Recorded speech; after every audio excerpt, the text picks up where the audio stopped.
Hello adventurers, welcome back. Today we're going to be exploring tips and tricks for House Builder 2. I'm going to show you some of the neat things you can do in sandbox mode. Hey, we're the Owens family. Exploring the world, come and join our spring. Come on now. We're packing up our bags, ready for the ride.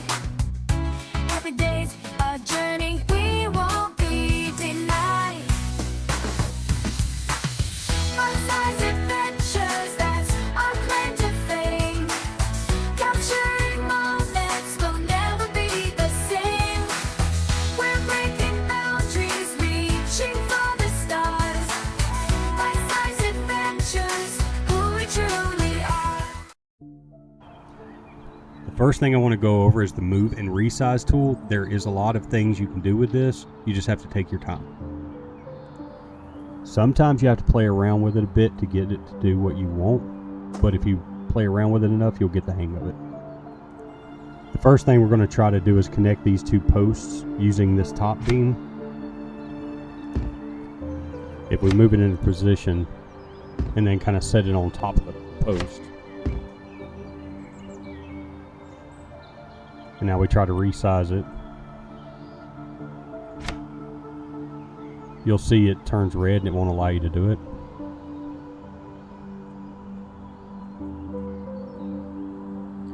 But if we move it down to the ground first, like this, slide it up against the pole, then resize it,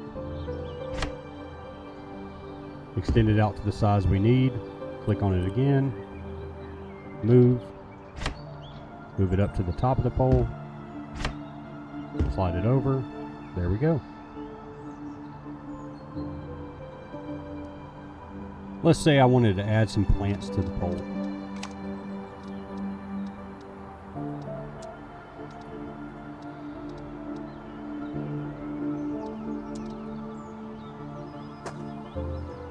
Alright, if you try to put it on the pole itself, you might be able to finagle it around and make it work. But 9 times out of 10, you're not going to be able to get it to set the way it's supposed to, and you can't resize it to what you need it to.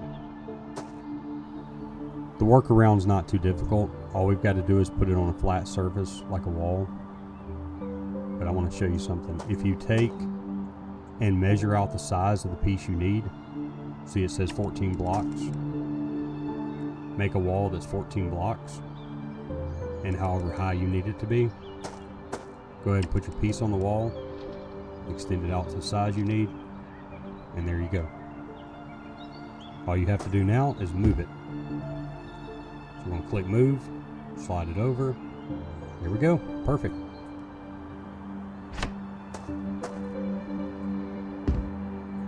All I'm going to do now is just move it into a position that I like. I'm going to go ahead and change that rail to look like the rest of it.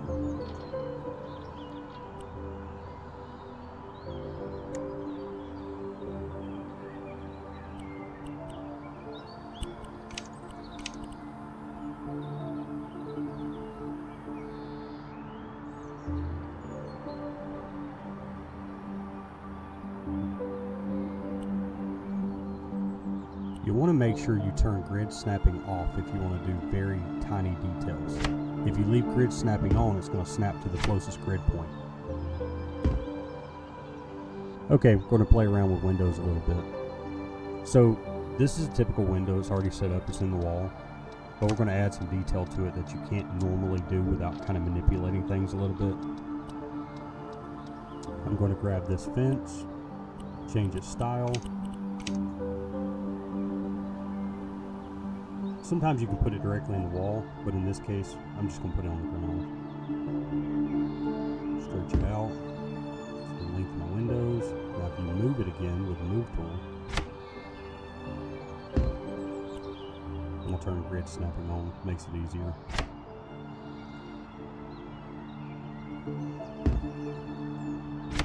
Move it into the wall, move it up. See, I could leave it there. That looks pretty good. Or I can move it on up to the top, and then I'm going to flip it around.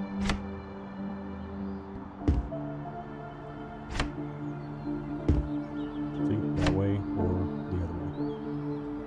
Move it up. pretty nice little accent for the window.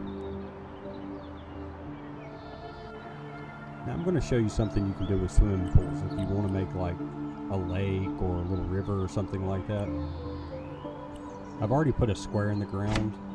This is just to show you an example and the fact that you can move stuff around inside of that hole. If you flip over the swimming pool, the water somehow bleeds through the top. I'm not sure if that is intentional or not, but it works. But let's try this on a larger scale with a bigger swimming pool. Just got to get in position. A little finicky. Alright, move tool. There we go. Move it right where you want it. Move it down, kind of hide it out of the way. And now let's flip it over. I'll move it down to get the water to match the level of the land.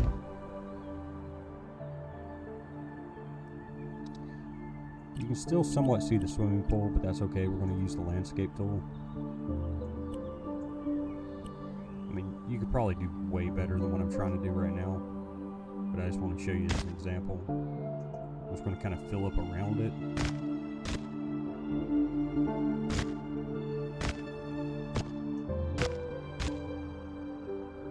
That looks pretty decent. Now we'll kind of level everything out.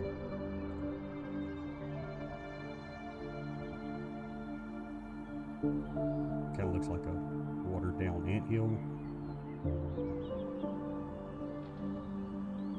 There we go. Everything was looking a little bit smoother.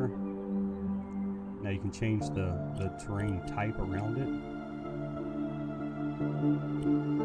We'll use sand, lower down the intensity. There you go. Well, you'll probably want to put like dirt or something like that at the bottom, but I just want to show you an example. You can decorate around it.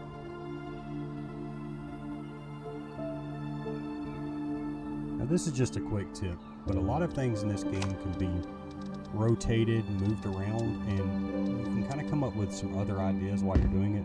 Like for example, as a tree, I could flip it upside down. I could use it as a stick sticking out of the ground if I wanted to. I can lower it into the ground, make it look like it's, you know, shorter or whatever have you, whatever you were planning on doing with it. If you wanted to move a tree inside of a house, you can do that.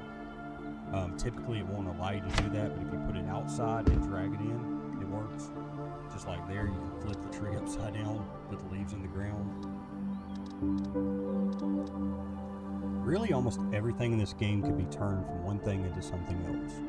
For instance, I'm going to take these few little parts right here and just show you kind of like how to make a desk out of this whole setup here. This is 2 tables, a beam, whatever those little stick things are, and a couple blocks. I am going to speed through this process so you're not sitting here just watching me build it.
So yeah, really with time and patience, you can pretty much make anything. If you can think of it, you can design it. You just got to move stuff around until it kind of fits.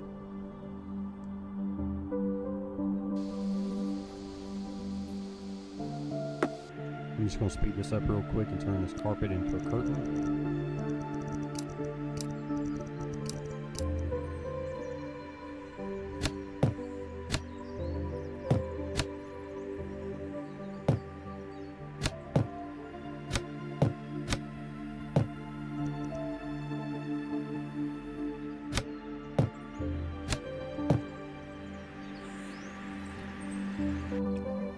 Another really good tip is using the dirt function to your advantage.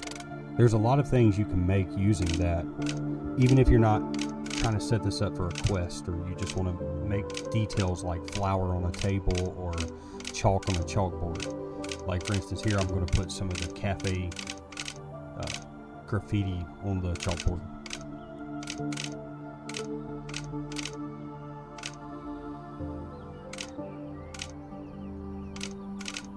I can see how the handprints or the footprint could be really good for like a crime scene or mystery, a good menu for a restaurant.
Details matter, and here's a prime example of that. I'm going to make a little scene with a bulldozer and some houses and some grass.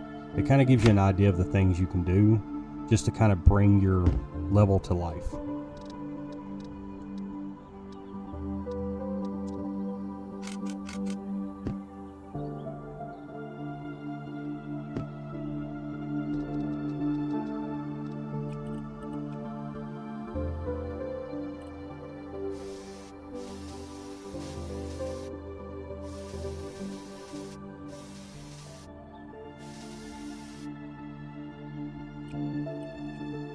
That's it, guys. There's really a lot you can do in this game and a lot you can play with and manipulate, but really it just takes practice, time, and effort.